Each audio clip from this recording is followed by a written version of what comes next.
The All on Green podcast with Cam and Matt, shining a light on the overlooked sports of New Zealand. Thanks to Baseline.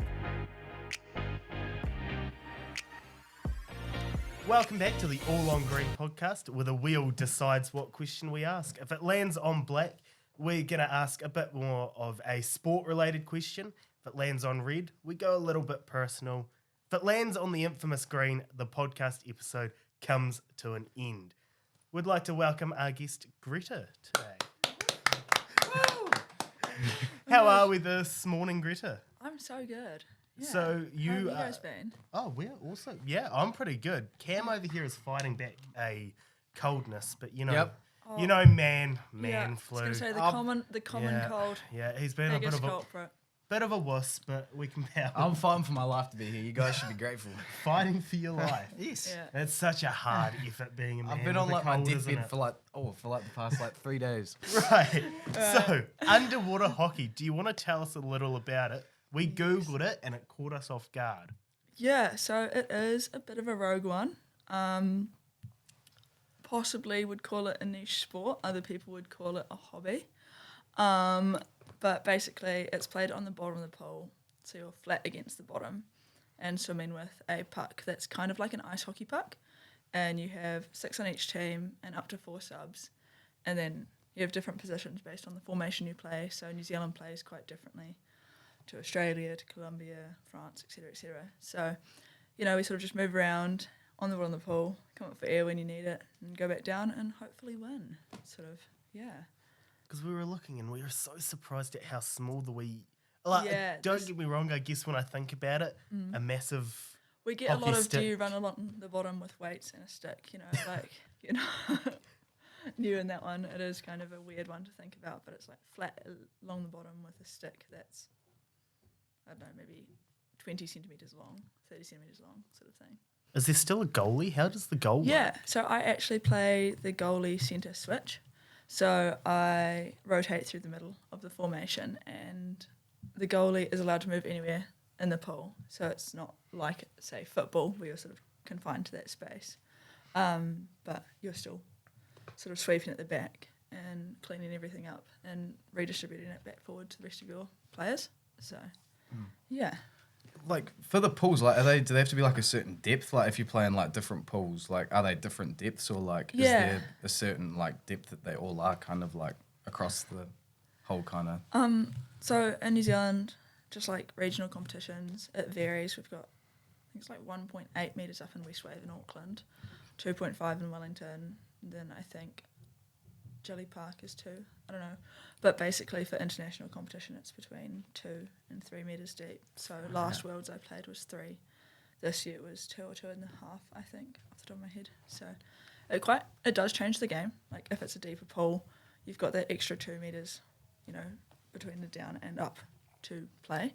So you kind of stay down a lot longer and wait for your teammates to come down, and it sort of spreads the game out a bit more instead of messy. Is it easy to adjust to the different depths, or does it take quite a while per game or warm-up to realise you've got that extra metre to work with?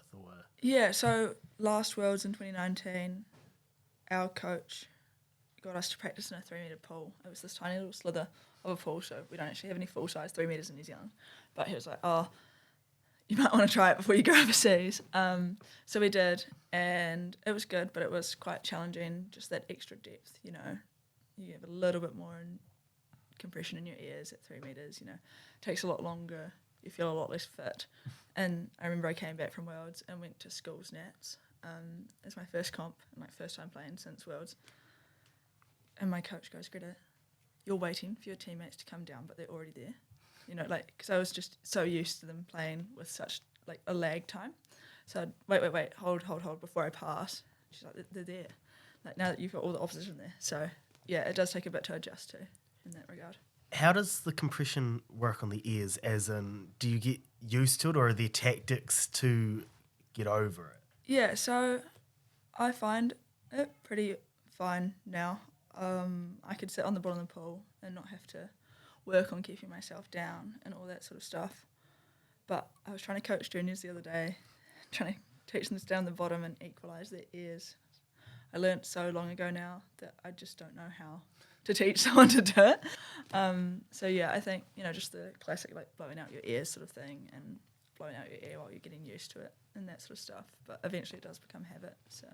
And like, how long do you stay down like under the water for? Like, I get you do training for that and stuff. Yeah, it really depends. So, if I'm in centre and we're on the wall, centre's kind of like the middle person, so you're sort of distributing to your whole team and initiating a lot of the plays.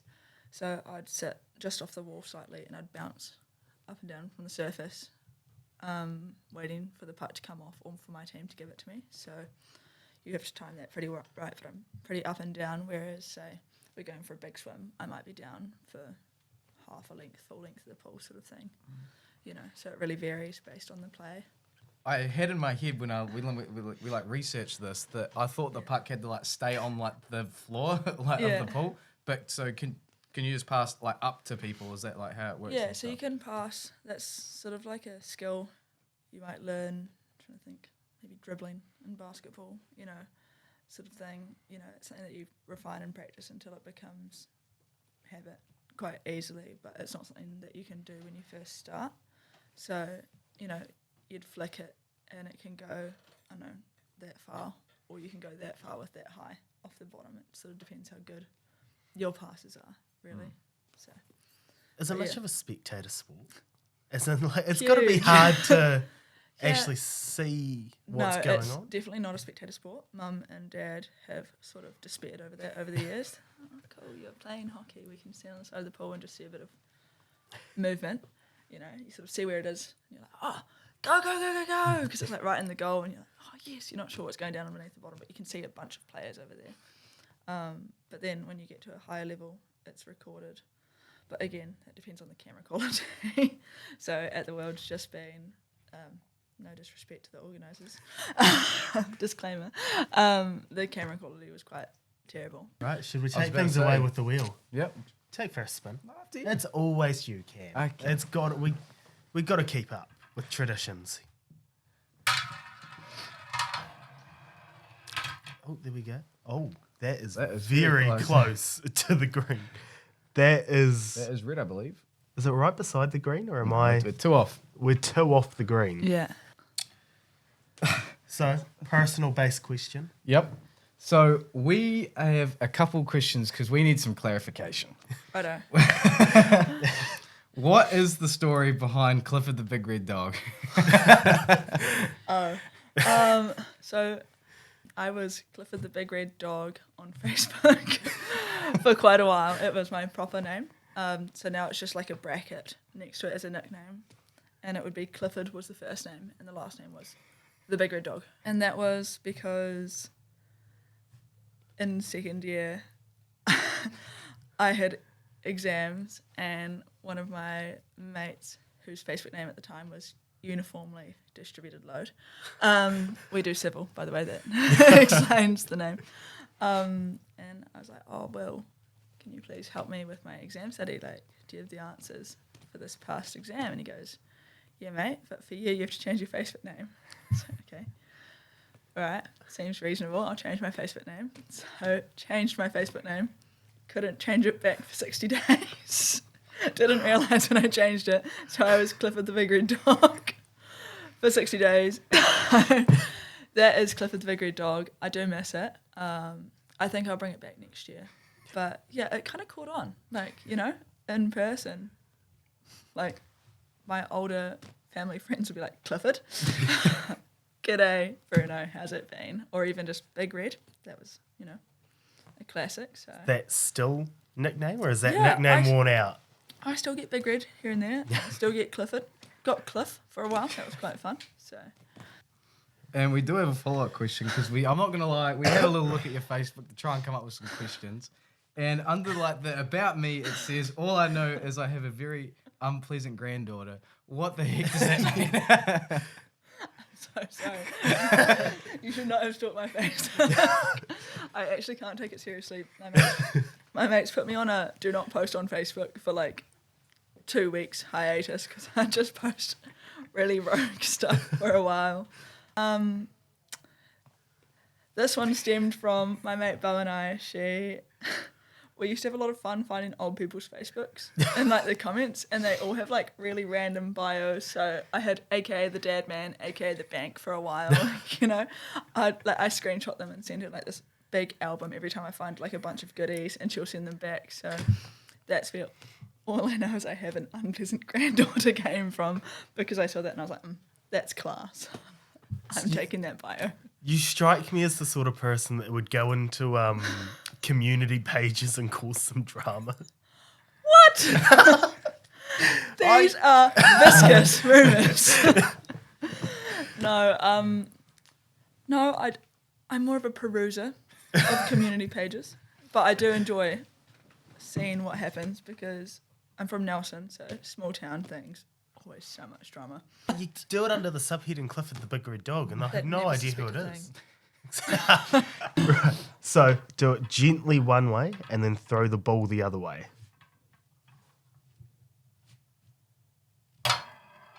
They were both the same way, but I respect that. So anyway. I'm sick. At least I can spin a wheel. It's on green, it's on green. Send her home. Please. I've had enough. Oh, you're throwing shots today. And then throw them back. I'm going to defend myself in this hostile environment. What, are you feeling your manlyhood ripped away? Yes. It's not hostile. That's just how you're choosing to respond. All right, we've got another black question. Oh, we've got our first black question, actually. I was about to say. Right. Yes. For those unfamiliar, how does underwater hockey differ from hockey on the turf? What are the major rule differences? I haven't played field hockey since year 8, so apologies to all those field hockey enthusiasts out there. This might be blasphemy. Yeah, again, I think goalie differentiation. You know, there's no distinct gear difference for goalie versus the rest of us. You know, whereas if you look at a field hockey goalie, they're pretty padded up, understandably. Those things are lethal. Does it hurt still Yes. quite a lot, or? I reckon field hockey is more painful. You know, I've been doinked on the head a few times with underwater hockey, and it's like kind of sore, but not too bad. Did break my nose this year, but that was from a kick, so that one kind of hurt quietly. But I remember the pain of those hockey balls, and field hockey was a large contributor to my stopping playing. It's like, Mum, I don't like the sport enough to keep getting smacked with a stick or a ball. I'm quitting. So How does reffing work? Is there just like a creepy middle-aged man in Speedos Yes. in the pool? Or- there are 3 of them. No, not always middle-aged men. They're not creepy, I promise. They are in Speedos. No, so there's 3 refs in the water, and they'll be like making a little triangle and watching the players. They kind of bobble around up and down and swim and everything like that. And then there's one ref on the side who's dry, and so when they want to make a call, the in-water refs will do a little hand signal, waving, and then the chief ref will point, press their buzzer, and then do the call. And they set up the play however it's meant to be set up according to the refs. Wait, Call. so how do you know if there's like a foul or something? Because you wouldn't be able to hear like... Did you just... Was that The buzzer. So Oh. it'll be like... Actually, I'm not going to try and recreate. I just thought about that. It'll either be like a sort of siren-y sound or like a sort of like gunshot-y sort of more sound. And they have like a little underwater speaker disc that dangles by the side of the pool. Okay. So that's connected to the chief ref's buzzer. So it's pretty easy to... You can tell. hear it, yeah. Should we move on to the next one? I suppose so. Take us for a spin there, Cam. That was quick. quick. On to it today. It's another black. Okay. In 2020, you were a part of a team that made national headlines for winning 3 gold medals in underwater hockey. Can you walk us through that experience? 2020. It was the under 19. I think it was 3 different teams won 3 gold. Oh, medals, yeah. So or that was 2019. 2019. Jeez, Sorry, man. guys. Jeez, Cam. that question. You Whoa. will throw shade my way. I see how it is. Bro, I'm just getting kicked on the... You know what? I'm on the It was ground right now, and you 2020. guys. It was 2020. Let's just. No, it wasn't. You know, I haven't thrown you under the bus yet, but you throw me under the first chance We get a you fact get. check on that. Bro, editor, who's editing this? Go back to when he's throwing me under the bus. Name 17 times. Yeah, so 2019, went to Worlds with the under-19 women's team, and all of us, except for the 24 boys, won a gold medal that tournament. So I think we had 5 out of 6 gold medals you could win, because both of our elite teams had gold as well from Elite Worlds the year just been. So that was pretty good. The 24 boys were quite unlucky with a lot of the reffing and who they played to go into the finals. So that's tough for them. But World's just been, same story, 3 gold medals. But this time the 24 boys won for the first time in quite a while. And the 19 girls, unfortunately, missed out on the gold medal and got bronze. And again, I think that was just a bit of problems with ref calls and a bit of not used to that level of pressure, I think. But it was such a good game from them anyway, so we're pretty proud of them. We were all watching our ACOM and like cheering the girls on and stuff, so yeah. But hopefully next Worlds we will get all 4. That'd be quite cool. Now, Cam might have done his research wrong, so I could be wrong here, but were you the captain of the 2019 team? I was captain 2019 and then vice captain this year, so. So did that add? What does that actually mean for you being the captain of the team? So in 2019 we did our leadership team quite differently to this year. So 2019 it was sort of like it was more the coaching style, so it was quite different lines of communication, and it definitely adds a bit more pressure because you're sort of managing a team dynamic and checking on all your teammates. You're like, oh, are you okay? Like, how are you going? How are you tracking? If anyone has a problem, they come to you, and then they can go to the coaches. So definitely adds a bit more of just mental thinking and roles and responsibilities. Whereas this year we had 3 of us, so 2 vice captains and a captain, and that was a really good number because it meant that anyone in the team felt comfortable going to any of us, and then we could pass on feedback to the coaches as a larger unit. So, you know, you'd feel more comfortable giving any feedback if that was necessary and so forth. But yeah, it was really good. Really cool group of girls. So that was really awesome. And, you know, whenever we did have little things pop up, which always will, because you're living for 3 weeks together in a house at a high pressure sporting environment. And it was all resolved quite easily. We had some pretty major problems with bugs because we were in Malaysia, and drinking the water meant a lot of our girls were quite sick, going out both ends. And one of the rooms was 7 girls in one room, so it was like sets of double beds, like Love Island speak. We were literally like, tonight in the villa, they're shitting themselves. So, you know, it was up to us to help try and make decisions because the coaches were like, oh, we don't even know what to do at this point. You know, we've got 6 girls who are unwell. We still need to put a team in to play this game. What do you think?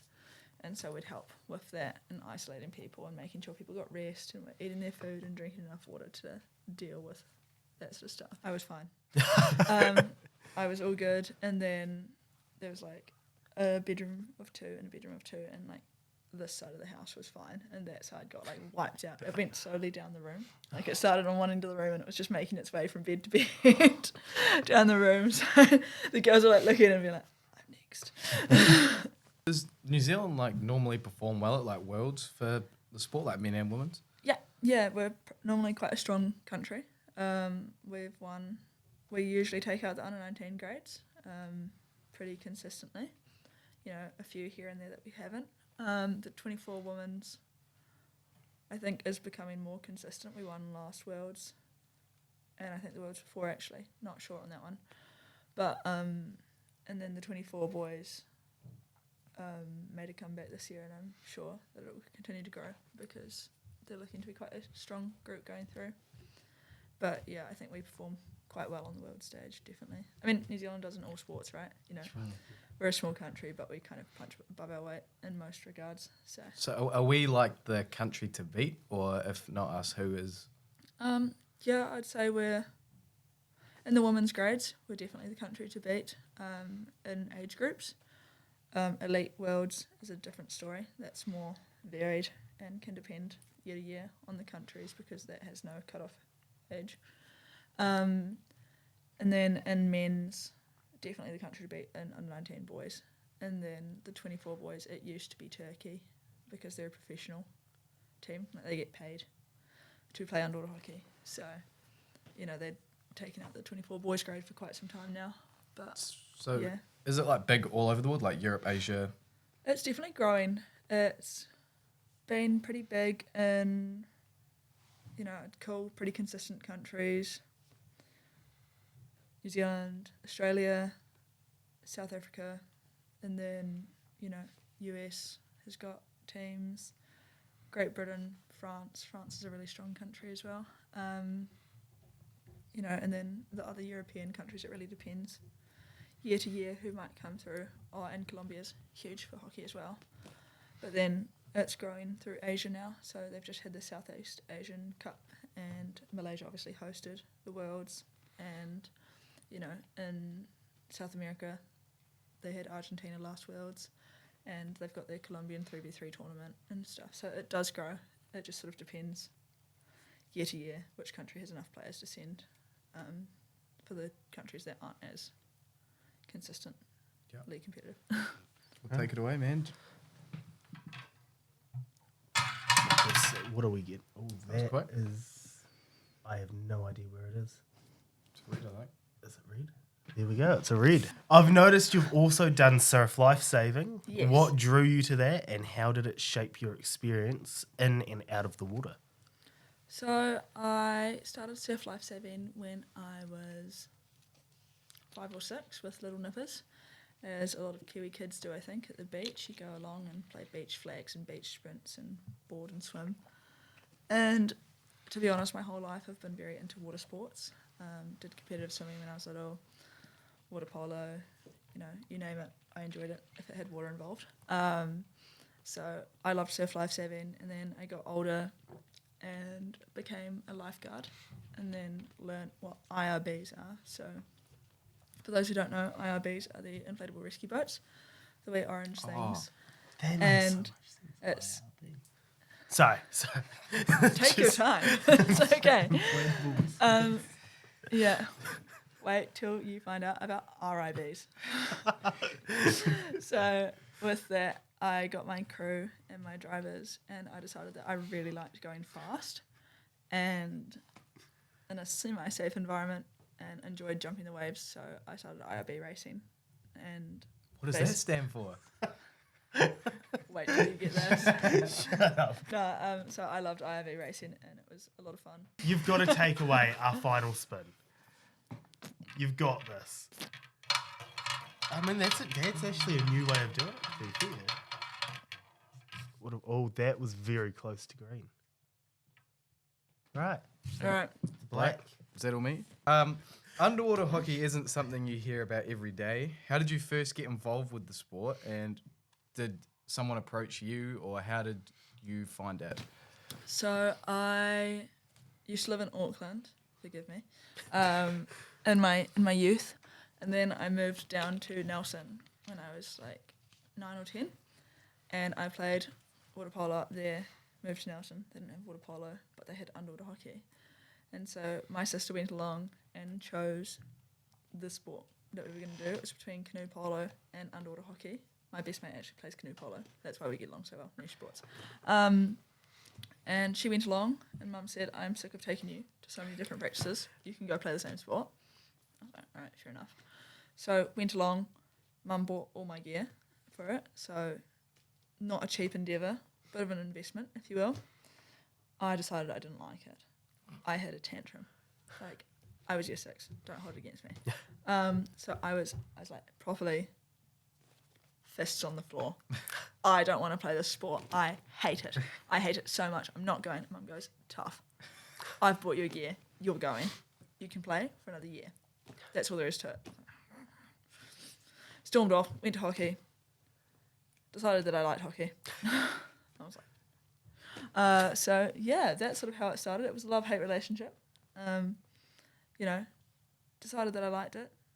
I think it helped that someone told me that I was good at my tournament. You know, when you hear praise, you're like, oh, maybe I do like this sport.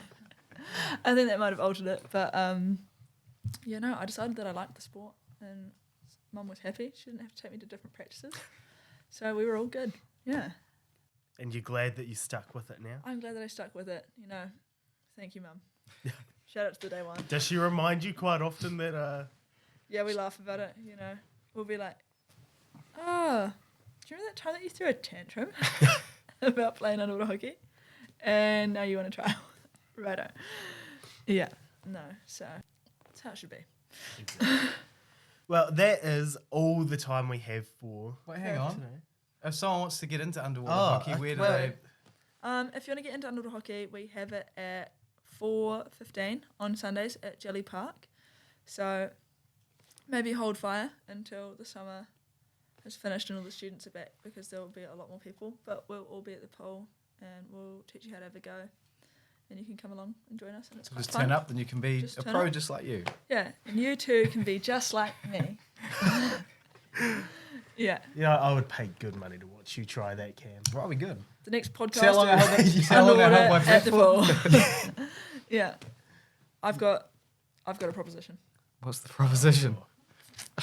You play underwater hockey. You're not exempt either. Oh, shit. Thought I got out of that one. No, the next podcast is underwater. Well, I've got to check the calendar. Yeah. Got to check the I'll get calendar. back to you. Let's circle back later. Yeah, yeah. All Right, Well, that thank you for is having all me. we have time for. But before Yeah. you go, we've got one more question to ask. Can you please sign a photo of you for us? Do you want Clifford or Greta? Both. All right, we'll start with Whatever will Greta sell for the most when we're famous. Yeah. At least you're honest, Cam. Thanks, guys. This is a photo.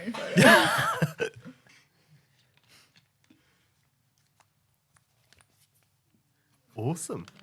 Well, thank you Yay. for coming on the All on Green podcast. Hey, thank you for having me. That is the end of the episode, and that's it. Always a pleasure. We will see you next time. Right. And that's full time for today. New episodes dropping every Tuesday and Thursday.